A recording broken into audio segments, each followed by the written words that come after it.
Salut à tous et bienvenue dans cette vidéo dédiée au Funko Pop Doctor Who.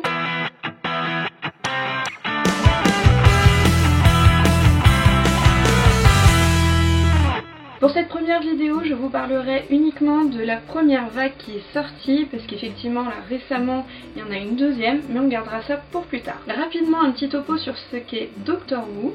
Il s'agit en fait d'une série anglaise qui date des années 1960 et plus précisément de 1963. Elle raconte l'histoire du fameux docteur qui est un extraterrestre qui voyage à travers le temps et l'espace à bord de son TARDIS et qui est le plus souvent accompagné d'un compagnon. La série a été arrêtée dans un premier temps en 1989 après 26 saisons.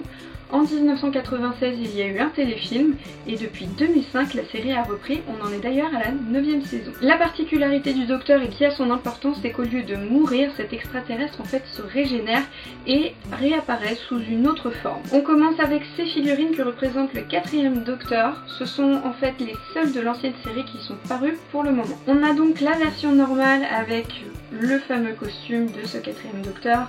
Le chapeau et son écharpe sont en effet des éléments très repris pour le représenter. Sur la deuxième figurine, en fait, il tient dans la main des Jelly Babies. Sur les boîtes, on voit que le costume est légèrement différent, hormis son écharpe, qui est toujours la même, sauf qu'en fait, si on regarde les figurines, l'écharpe est tout de même différente. C'est là où on voit vraiment l'intérêt d'avoir les deux figurines, c'est-à-dire que forcément, elles sont pas pareilles, donc il nous les faut toutes. On passe ensuite au 10e Docteur, qui est le 2e Docteur de la nouvelle série. Donc tout d'abord, il y a la version basique, où on retrouve le Docteur dans son costume principal, on va dire, donc c'est-à-dire long par-dessus, converse et tournevis sonique avec un petit embout bleu. On passe ensuite à cette très belle figurine et prenez bien soin de regarder la tenue dans laquelle il est, ça aura son importance par la suite. Sur cette deuxième figurine, le 10e Docteur est en combinaison spatiale et c'est représentatif en fait de l'Antre du Diable, un épisode de la saison 2. Et on termine avec cette troisième figurine qui est représentative d'un de mes épisodes préférés de la série, qui est en fait à la fin de la saison 2. Et comme vous le voyez, donc là il a son costume habituel, mais il a surtout des lunettes 3D. C'est vrai que cette figurine n'est du coup pas très différente de la basique, mais je trouve qu'elle fait quand même vraiment son effet et les petites lunettes sont juste géniales. On passe maintenant au 11e Docteur qui est un Docteur assez fun. Et je trouve que ça se représente quand même pas mal sur ces figurines. Il y a donc tout d'abord la basique avec son costume assez représentatif, même si je trouve un peu dommage qu'on ne voit pas ses bretelles. On y voit tout de même son nœud papillon et puis sa petite mèche rebelle. On enchaîne avec cette figurine assez représentative du personnage, parce que certes il a une serpillière dans la main, mais il a surtout un fez. Et on termine avec cette troisième figurine où il tient à la main en fait une tête de Cyberman. Alors vous allez me demander, pour ceux qui ne connaissent pas ce qu'est un Cyberman, mais nous y reviendrons tout à l'heure. Ce qui est intéressant juste à savoir, c'est que c'est un des méchants, un des ennemis jurés du Docteur, mais que ici en fait il a récupéré la tête du Cyberman et il s'en est fait un petit pote.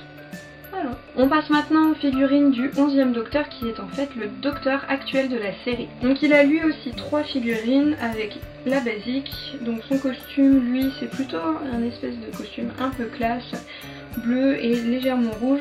Par contre il a le même tournevis que le 11e Docteur. Il y a ensuite cette deuxième figurine qui est quasiment la même, sauf que dans la main il a une cuillère en bois. Je trouve que pour le coup c'est assez dommage de l'avoir faite cette figurine, dans le sens où elle est représentative d'un seul épisode. La cuillère en bois n'a jamais été récurrente par la suite. Et puis l'épisode n'était pas spécialement génial. Je dirais que du coup c'est un peu la seule déception que j'ai dans cette collection.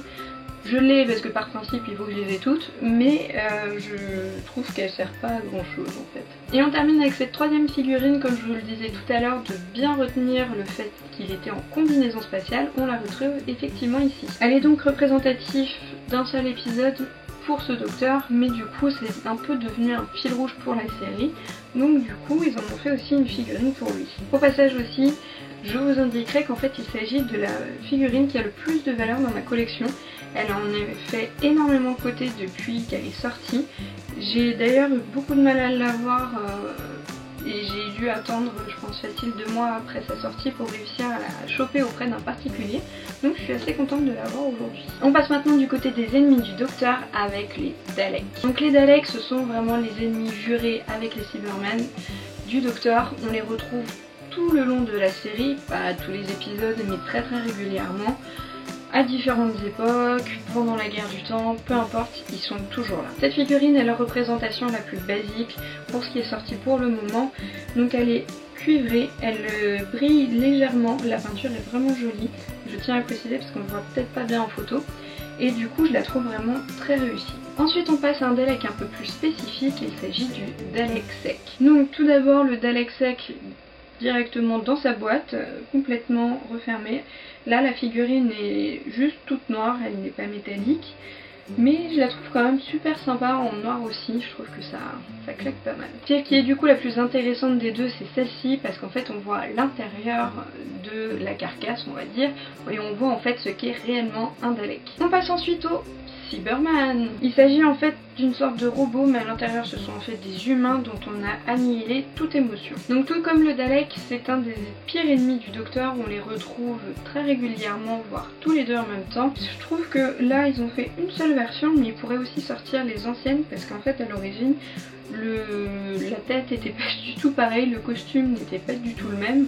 La tête était, bon certes là elle est un petit peu carrée, mais dans la série elle est comme ça.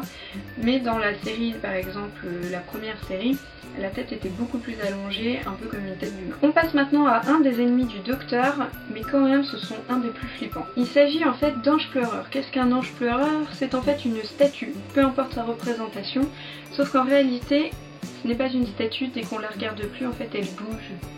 Et ouais, c'est flippant. Du coup je trouve la figurine vraiment sympa, elle est légèrement mouchetée pour faire un petit peu l'effet pierre. Le fait en plus que là on la voit dans sa version méchante, c'est-à-dire quand justement on ne la regarde plus. C'est une de mes pièces je pense préférées de la collection. Au niveau ennemi du Docteur, on termine avec ces petits adiposes qui sont, bon, c'est un des ennemis en quelque sorte, mais pas vraiment. Juste pour info, les adiposes sont en fait de la graisse humaine, mais qui ont été en fait un peu rendus vivants pour en faire des enfants.